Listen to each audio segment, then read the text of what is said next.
7:35 de la mañana, tenemos varios columnistas. Uno de ellos es Fernando Fraquelli. Claro que sí, con una presencia, está también Raúl de la Torre, con una presencia realmente muy conocida que hace mucho que no veíamos en la televisión argentina, así que le damos la bienvenida. Fer, a ver, contanos. Alejandro, Lourdes, buen día. Es así, estamos junto al embajador argentino en Portugal, estamos junto a Jorge Argüello y también con Rulo de la Torre. Embajador, buen día, ¿cómo le va? Buenos días, gusto de estar con ustedes. Bueno, vamos a estar hablando de temas que tienen que ver con lo político, vamos a hablar temas que tienen que ver con lo económico, vamos a hablar de la presentación de Diálogos sobre Europa. Es un libro que usted ha escrito y que tiene particularidades por esos diálogos con líderes europeos. Y es un buen momento para hablar, claro, de los temas políticos y temas económicos, Raúl. Y fíjate, Fernando, el subtítulo que tiene este libro, Crisis del euro y recuperación del pensamiento crítico, nada menos. Así que vamos a hablar con Jorge en un nuevo rol, no como analista, porque lo conocíamos como analista, pero sí traducido en un libro. Contanos algo del contenido del libro, Jorge. Bien, yo dejé la embajada argentina en Washington, hace 2 años llegué a Lisboa. Cuando llegué a Portugal me encontré con que las calles de Portugal estaban llenas de gente, movilizaciones de cientos de miles de personas, y no exagero, cientos de miles de personas.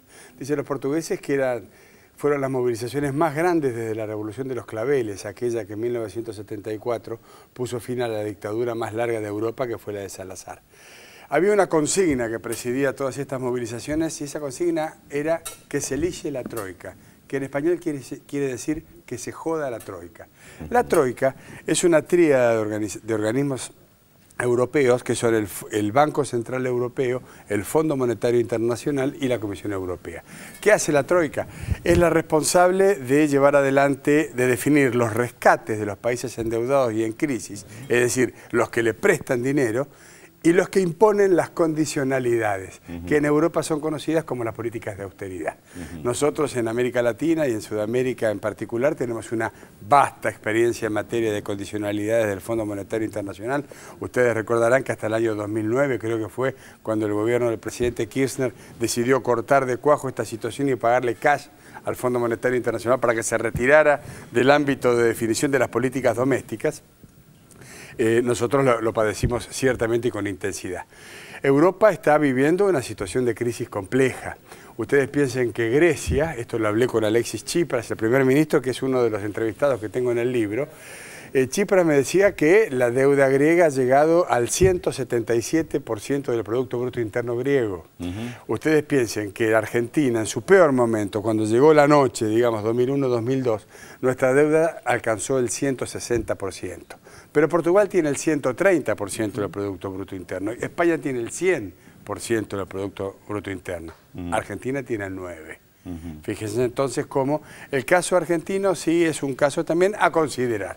Los procesos de reestructuración de deuda soberana no son iguales, no hay una fórmula para todos, son singulares, pero indudablemente, y eso lo mencionan varios dirigentes europeos en el libro, indudablemente el precedente que abrió Argentina en materia de renegociación de deuda soberana es un elemento importante a considerar. Bueno, y a tal punto, embajador, que es un tema también que se discute en el propio seno de Naciones Unidas. Usted también tuvo la posibilidad de explicar el tema del canje de deuda en el Parlamento portugués y digo, esto demuestra también el interés de Europa respecto a qué es lo que sucedió en la República Argentina. Sí, porque en realidad este libro, en donde yo me lo planteo como un observador interesado. Yo soy un dirigente político sudamericano que vive en Europa, que puede auscultar esa realidad interesadamente, porque lo que le pasa a Europa, y según cómo Europa defina su rumbo, eso va a impactar sobre nuestra región y sobre nuestro país. El experimento europeo de la Unión Europea es un gran salto de calidad que está en crisis, que debe ser reformulado. Bueno, sobre eso trata este libro.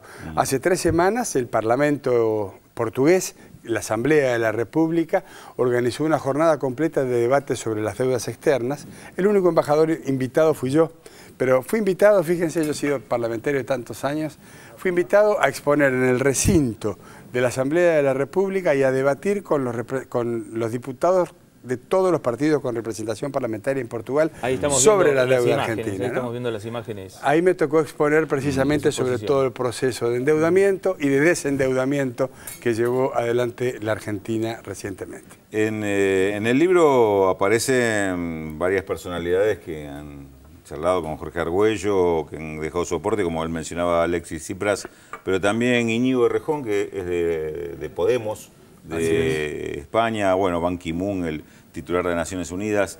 Evidentemente acá también hay un enfoque sobre las políticas alternativas que se están planteando. Sin duda. La consulta que quizás no tenga una respuesta, no pueda tener una respuesta definitiva, pero la salida de Europa es con el euro, dentro del euro o sin el euro.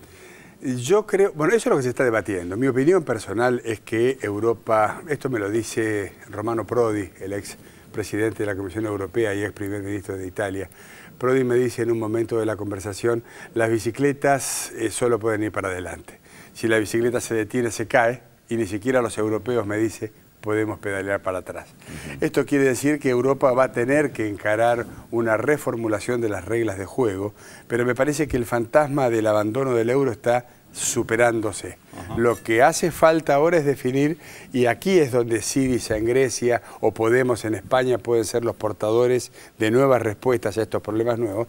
Lo que va a haber que reformular son las reglas de juego dentro del euro, porque el giro neoliberal que ha tomado la política económica europea a partir del Tratado de Maastricht, a partir de 1992, hace que el modelo europeo, a diferencia de aquella vieja solidaridad fundante que generó el estado de bienestar y que puso fin a la guerra, esté definiendo ahora un esquema en donde hay países ganadores, Alemania, Bélgica, Holanda, Luxemburgo, y países perdedores, Grecia, Portugal, España, Italia, Irlanda. Así que eso va a tener que ser atacado, y me parece que la aparición de estas fuerzas políticas nos están anticipando la necesidad de reabrir el debate europeo. Hablar del euro, pero no solo en números, sino también mirándolo desde el punto de vista social. Tal cual. Exactamente, porque lo que se ha roto en realidad es la solidaridad original que fundó el modelo. Jorge Argüello, esperamos lo mejor, la mayor repercusión de este libro tan importante, de estos temas que estén en debate, se pongan en debate, justamente la semana que viene. Algunos de los que entrevistaste van a estar en Buenos Aires, sí, porque hay un importante foro organizado por el Ministerio de Cultura, ya vamos a estar hablando de ello también. Muy bien. Fernando. Muy bien, perfecto. Bueno, hablamos de economía, hablamos de política, que es lo que habíamos anticipado. Gracias. Muchas gracias a ustedes por invitarme.